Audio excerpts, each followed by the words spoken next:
प्यारे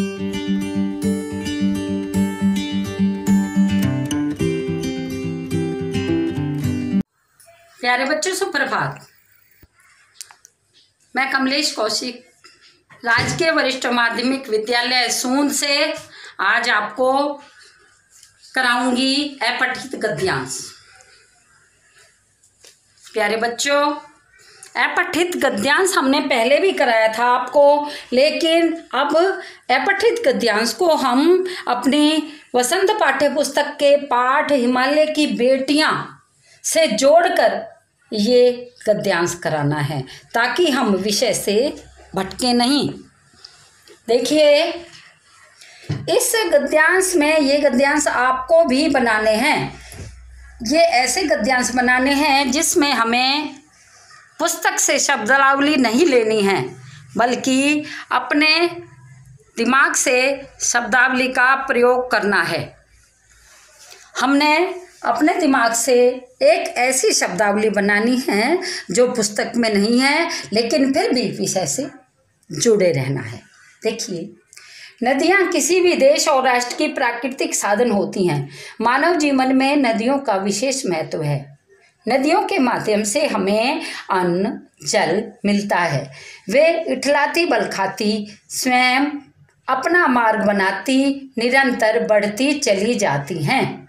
गंगा यमुना सरस्वती तीनों में हमारे देशवासियों की अपार श्रद्धा है। प्रतिवर्ष लाखों श्रद्धालु इनमें स्नान कर आत्मिक सुख प्राप्त करते हैं। नदियों को लोक माता कहा जाता है, यानी कि नदियों को माता कहते हैं सभी, यानी कि माता का दर्जा दिया गया है। गंगा का जल पूजन अर्चन वंदन में काम आता है। इसे मोक्षदायिनी भी कहा गया है।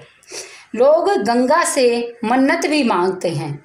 सतलुज, व्यास, झेलम, ब्रह्मपुत्र, अलकनंदा, सिंधु अनेकों नदियां जो उछल कूद करती कल कल की ध्वनि करती हुई असंख्य जीव जंतुओं की प्यास बुझाती निरंतर अपने पथ पर अविरल बहती रहती हैं। नदियों के किनारे अनेक तीर्थ स्थल हैं। कृषि में सहायक होने के साथ साथ भूमि जल स्तर बढ़ाने में भी नदियों का विशेष योगदान रहा है। व्यापार में नदियां सहायक हैं। प्राकृतिक सौंदर्य का अद्भुत केंद्र हैं।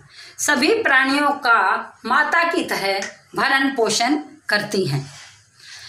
अब देखिए बच्चों, इस गद्यांश में से ही मैंने 7 प्रश्न बनाए हैं। वो 7 प्रश्न कौन कौन से हैं? देखिए, प्रश्न नंबर 1, नदियां हमारा भरण पोषण कैसे करती हैं?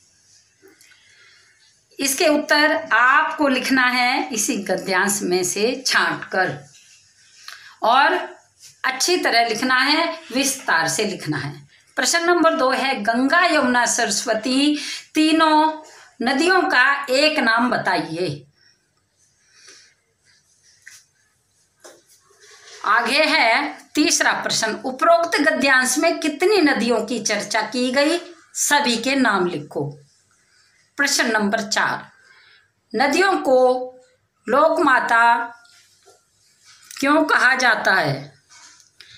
नदियों को लोक माता क्यों कहा जाता है? प्रश्न नंबर 5, गंगा में प्रतिवर्ष 3,04,000 श्रद्धालु स्नान करते हैं, तो 6 मास में कितने श्रद्धालु स्नान करेंगे? प्रश्न नंबर 6, नदियों के 10 लाभ बताइए, यानी कि नदियों के 10 लाभ फायदे बताने हैं हमें कि 10 कौन कौन से लाभ मिलते हैं हमें। प्रश्न नंबर 7, त्रिवेणी में कौन सा समास है? समास का विग्रह भी करना है और समास का नाम भी लिखना है। प्यारे बच्चों, इन सभी 7 प्रश्नों के उत्तर आपको कॉपी पर लिखने हैं। आज मैं तुम्हें उत्तर नहीं बताऊंगी, क्योंकि आज तुम्हें स्वयं प्रयास करना होगा, और इनके उत्तर सभी के इसी गद्यांश में समाहित हैं। बस आप यहाँ से यहाँ तक 2 बार बड़े ध्यान पूर्वक इसको पढ़ लेना।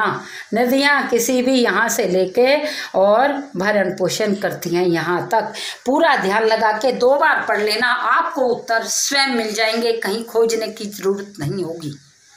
और जहाँ भी जो भी परेशानी आए मुझसे आप फ़ोन करके पूछ सकते हैं।